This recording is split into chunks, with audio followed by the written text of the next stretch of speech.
Wow! Quelle vue magnifique vue d'en haut! Tu as déjà perdu le nord? Du genre, tu n'es pas certain où tu te diriges? As-tu déjà pris le temps de regarder ta vie vue d'en haut? Tu as sûrement déjà entendu parler de l'expression aussi, tu es tellement près de l'arbre que tu ne vois pas la forêt. Aujourd'hui, dans cette vidéo-là, je veux partager 3 éléments importants avec toi pour éviter d'avoir des regrets à 65 ans puis de perdre le nord.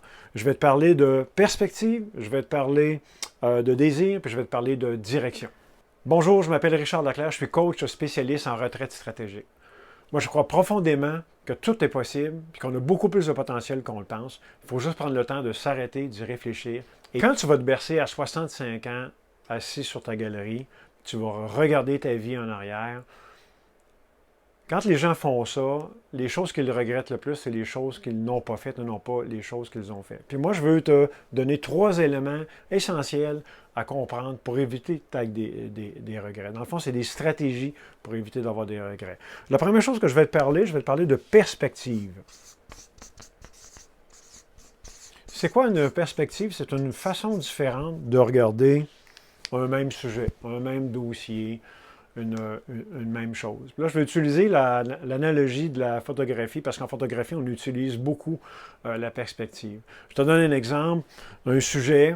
Tu veux mettre l'accent sur ton sujet, bien, tu vas mettre le fond, va devenir flou, ça va faire ressortir ton sujet. Si ton sujet est en avant d'une belle image, une chaîne de montagne, le château Frontenac, puis tu veux qu'on voit le château, à ce moment-là, tu ne mettras pas ton arrière-plan flou, ton sujet et ton arrière-plan vont être clairs. Tu peux utiliser également la lumière pour avoir différents effets.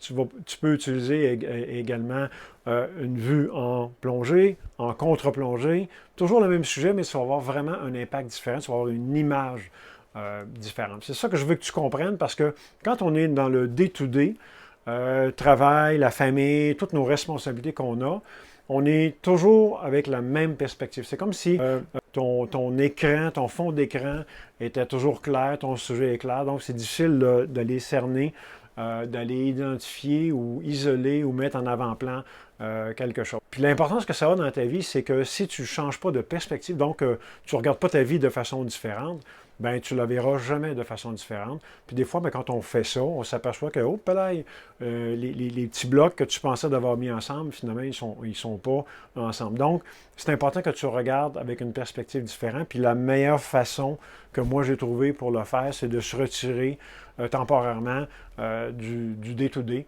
pour justement être en mesure de regarder avec une perspective différente, d'avoir le recul nécessaire pour regarder ta vie professionnelle, ta vie personnelle d'une autre façon. L'élément que je veux te parler, c'est l'élément désir. Donc ça, c'était le premier.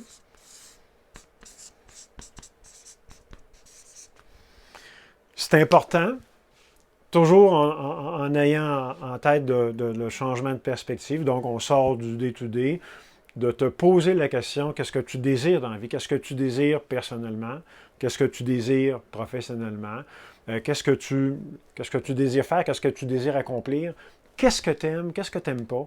On se ramasse toujours dans des situations, des fois, où on réalise qu'on est en train de vivre des choses qu'on n'a pas nécessairement envie de vivre, puis quand on ne prend pas le temps, ben, on ne s'en sort pas, puis le temps passe, les années passent, puis on se retrouve dans des situations où on n'a jamais voulu être, on est inconfortable depuis un bon bout de temps. Donc, de changer de perspective, de se retirer temporairement, ça permet de réfléchir et de regarder justement nos désirs.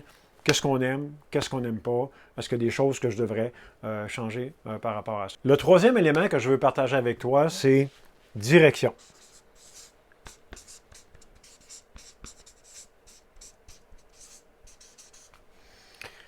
Puis là, je veux t'emmener dans la jungle. Imagine-toi que tu es dans une jungle très dense, tu n'as pas de perspective, tu n'as pas de vue, il y a des arbres partout, il y a des sentiers, il y en a qui sont très piétinés, d'autres moins piétinés, tu ne sais pas quelle direction prendre. Il y a des racines, il y a des arbres, c'est humide, il y a des moustiques. Puis là, ben, tu es très insécure parce que tu n'as aucune idée où tu te diriges. Puis là, à un moment donné, tu avances, tu prends un chemin, tu avances, tu vois des marches, puis finalement, tu montes dans les marches, puis tu atterris dans une tour. Puis là, du haut de la tour, tu as une perspective différente. Tu es capable de voir d'où tu arrives puis où tu t'en vas. C'est de ça que je te parlais tantôt quand on parlait de changer de perspective. La façon de le faire, c'est de se retirer, encore une fois, du day-to-day. Pourquoi c'est important de regarder ça de 30 000 pieds dans les airs?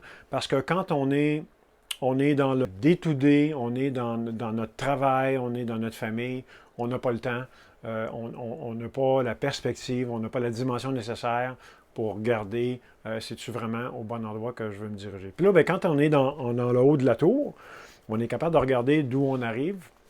Donc, qu'est-ce que j'ai accompli? J'arrive d'où? Puis, c'est où que je veux m'en aller? Qu'est-ce que j'ai envie de faire dans les prochaines années? Qu'est-ce que je veux laisser comme trace après mon départ? Donc, c'est important de prendre conscience de la direction. Puis pour être en mesure de bien choisir sa direction, bien, il faut s'élever pour être capable d'avoir son chemin parcouru. Puis une bonne façon de faire ça, c'est de se retirer temporairement. Tu peux prendre une demi-journée, tu peux prendre une journée, tu peux prendre un week-end, juste pour regarder d'où c'est que tu arrives, ton cheminement personnel. Tu as 30 ans, tu as 40 ans, tu as 50 ans. Professionnellement, ça fait X années que tu travailles au même endroit. Tu es blasé, tu es tanné, ou tu es très engagé, puis tu vois une perspective d'avenir. Mais juste prendre le temps de te poser ces questions-là, de le regarder et de te demander si tu toujours ça que tu veux. Parce que si tu ne prends pas le temps de le faire, il n'y a personne qui va le faire à ta place. Puis si tu ne veux pas avoir de regrets, quand tu vas arriver à 65 ans, tu vas te bercer sur ta galerie, parce que tu n'as jamais pris le temps de réfléchir à ça, ben, tu vas le regretter. Puis je ne veux pas que tu le regrettes. Je veux que tu prennes l'habitude de te poser, de t'arrêter et de te poser ces questions-là, de dire qu'est-ce que j'aime pas, d'où j'arrive professionnellement et personnellement. Donc, premier élément, avoir perspective, regarder d'une façon différente un même objet. Là, on parle ici de notre vie. Qu'est-ce qu'on désire? Qu'est-ce qu'on ne désire pas? Qu'est-ce qu'on ne désire plus? Puis qu'est-ce qu'on veut faire, puis au niveau de la direction, de s'élever pour être en mesure de voir d'où on arrive et surtout vers où on s'en va.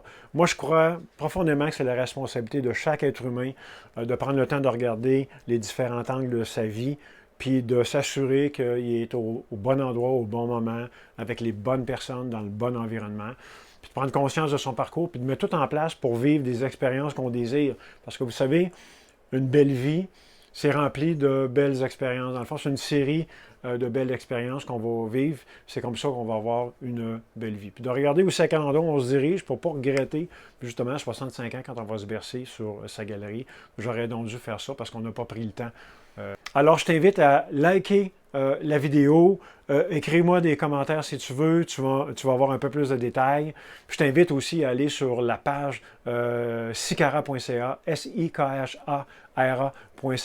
Tu vas avoir plus de détails parce que j'enseigne une démarche que je fais depuis une trentaine d'années, qui est justement ce temps d'arrêt temporaire-là que je fais annuellement et qui a été incroyablement bon dans ma vie.